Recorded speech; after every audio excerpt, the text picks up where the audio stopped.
What up, guys? The Bench Buddies are back with my Week 5 Top 25 college basketball power rankings. And it was a great week of basketball. Obviously, Thanksgiving break, and all these kids go play in Maui, Las Vegas, Fort Myers, great tournaments around. And because of that, Creighton and Indiana are falling out of this week's rankings. And teams like Dayton, Michigan State, San Diego State, Memphis, and Michigan all had good tournament runs, and that's why they're in these others receiving votes, just missing the cut. But talk about not having a good run. North Carolina and UConn. These teams didn't play well when they needed to. North Carolina get blown out. North Carolina gets blown out by Auburn after scraping by Dayton, lose to Michigan State by 3. Looking to rebound against Alabama, and if they lose that one, then they're probably dropping out. Same with UConn. If they lose either of those games, I think they're dropping out of my rankings as well. But UConn, I mean, you can look there.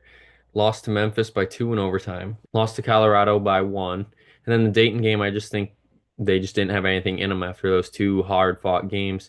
Got blown out, but responded well on the weekend with almost, a 50 plus point victory. So it's a big week here for UConn. A&M played well, beat two teams that they needed to beat, lost to Oregon. Obviously, Oregon's on fire right now.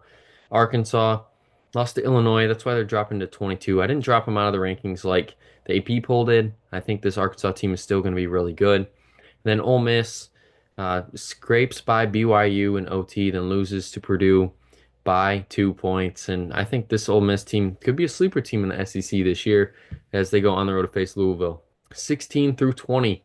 Oklahoma's jumping into the rankings all the way up to 16 after going 3-0 last week in their tournament. Beat some decent teams. I think all three of those teams could be tournament teams, with the exception of Louisville, depending on how their conference season goes. In Oklahoma, they have these years where they just all of a sudden come out of nowhere and play really well, and that's what we're seeing right now. Nothing really to say, just a big win there. They get UConn on the road this week. Texas gets UConn as well, except at home. They go on the road to face NC State, and I'm surprised that they're not ranked in the AP poll. I like Texas this year. I think they're a good team. Is a great team as well. Beat Ohio State on the road at the buzzer by 1. Crazy game how that ended, and Pitt is moving up because of it. And they have two tough road games this week: SEC and ACC, obviously. Mississippi State, Virginia Tech.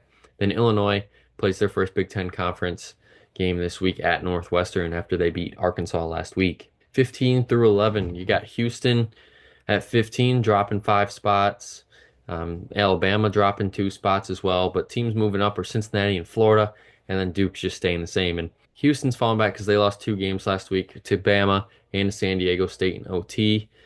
Florida just keeps on winning. They're 8-0. Cincinnati, same thing, 6-0 as they go to Villanova, which will be a tougher game, but they've really struggled in the last few years. Duke, that loss to Kansas by 3, it's not really going to hurt them. If they beat Auburn this week at home, this Duke team's probably jumping back into the top 10.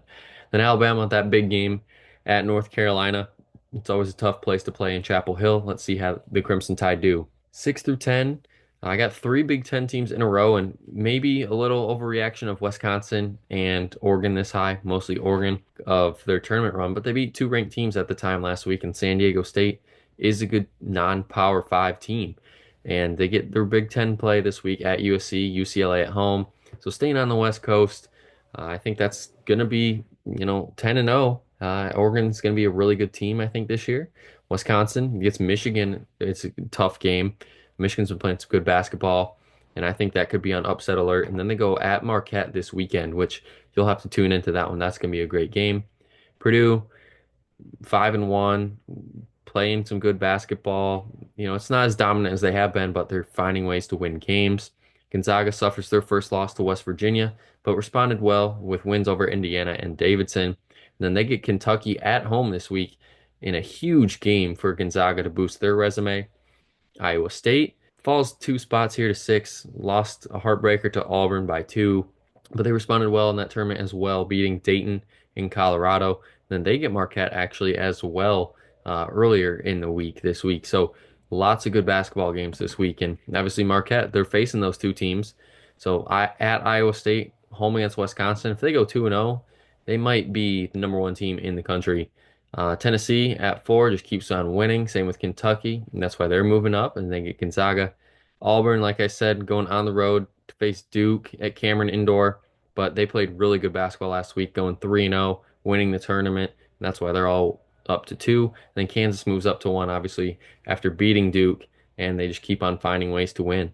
That's going to be it for my week 5 rankings. Check back next week to see where your team ranks. But until next time, the Bench Buddies are out.